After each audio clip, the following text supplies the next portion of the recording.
I want to be a neurologist. I want to be an actress, a plastic surgeon, environmental scientist, a psychologist, a guidance counselor. We've all been affected by this economic crisis. I mean, we're all college-bound students, right? But the way things are going, we're not going to be able to make it. We're all businessmen and doctors and lawyers and all this great stuff, and we have all this potential. But the way things are going, we're not going to be able to do that. But it has affected a lot of my friends, and it makes me feel really bad for them. I see a lot of unemployment. My father has just lost one of his jobs, and now it's even more difficult for us to pay our house. He used to come home smiling every day, and well, now it's not the same anymore. He comes home and he's worried all the time, and I see it in his eyes. I have to see my mother desperately wanting to seek a job, yet cannot get it. Right now, my mom is working 2 jobs. She's considered lucky because some people don't have 2 jobs to work at. Some people don't have jobs at all. In her job, there's a lot of people getting laid off. She once got laid off, but thank God that someone knew she was a good worker, so they just replaced her. From one building to another building, she got her job back. At the moment, I am currently the only one that can support my family and can't. My mom won't let me get a job to help her, and I'm really, really scared that I might have to put off school for another year. You just wonder, do people even care anymore? Do people look around and see what's really going on? Like, parents try their best and they try to keep their children from stressing, but you know, with them working all the time, with them trying to get things done, put food on the table, just trying to provide everyday basic things for their children, it's just not enough anymore. Myself, my mom, she works hard, she does what she has to do, but at the same time, you know, she can only do so much as to be one person. It's a really hard struggle every day to try to get things done. Many immigrants or Mexican people come to the U.S. to actually achieve a dream, but now it's like turning to hell. Because if you see many people that came from Mexico to here, they brought their child so they could be something and not suffer like they suffered. My name is Michael Steinman, and I teach Advanced Placement Language Arts at Village Academy High School in Pomona, California.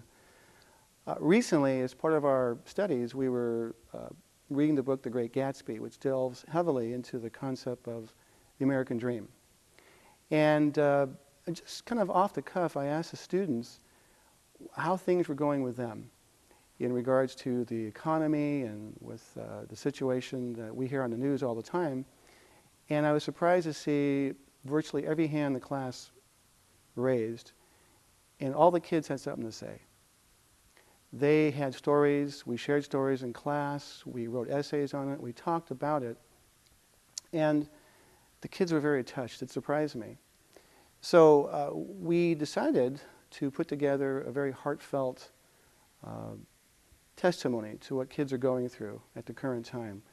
We wanted them to have a chance to speak from the heart, which is how I teach them to write, and to let their thoughts flow freely. Nothing is scripted, nothing was done in writing.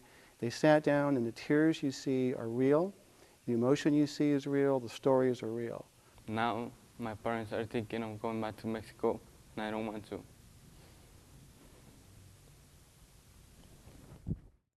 We're like 4 months behind rent.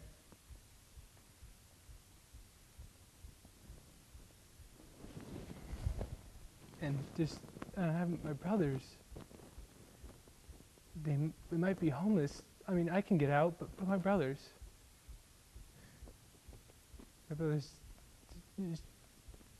they might be homeless pretty soon.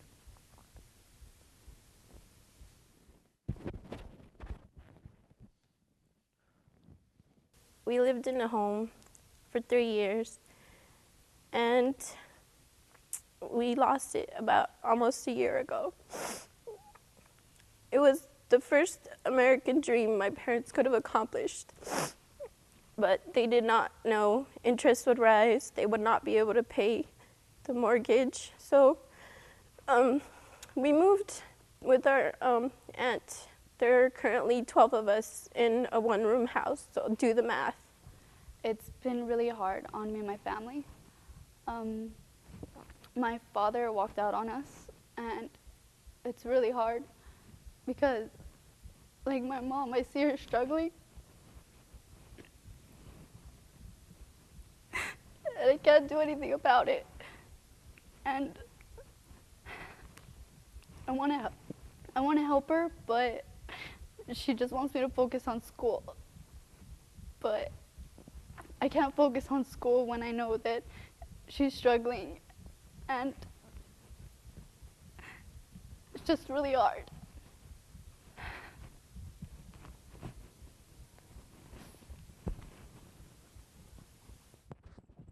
I'm really scared for the future, for what's going to happen.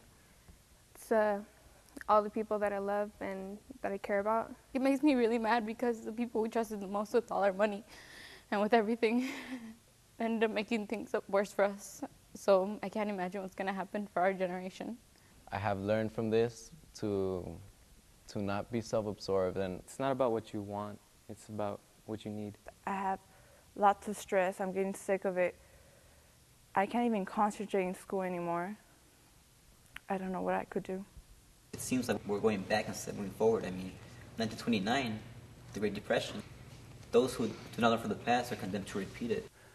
I had students relate to me stories of things such as there isn't food in the refrigerator when they go home. The cupboards are bare. Families have been disrupted. There's been people separating. They miss their family. Families have broken apart because of this. Additionally, some kids are very stressed. They can't concentrate and focus as well as before. We had one student, one gal related to me that she lost her home.